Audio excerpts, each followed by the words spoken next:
श्री स्वामी समर्थ. यंदा 19 मार्च वार गुरुवार या दिवशी आला आहे गुढीपाडवा आणि या दिवसापासून आपल्या नवीन वर्षाला सुरुवात होत असते. हिंदू धर्मशास्त्रामध्ये 3.5 मुहूर्तापैकी एक पूर्ण मुहूर्त म्हणून ओळखला जातो.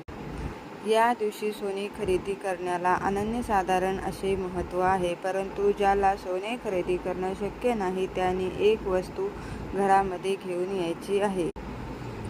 ती वस्तू म्हणजे कमळाचे बीज. ते आपल्याला घरी घेऊन यायचे आहे.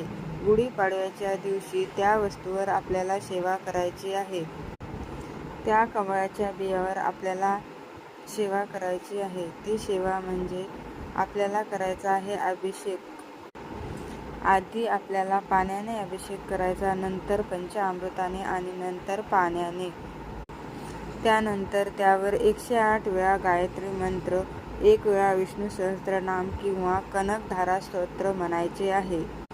आणि त्या बिया आणि दुसऱ्या 2 वस्तू घेऊन आपल्याला पोटली बनवायची आहे आणि ती आपल्याला टांगायची आहे मुख्य प्रवेशद्वारावर. श्री स्वामी समर्थ.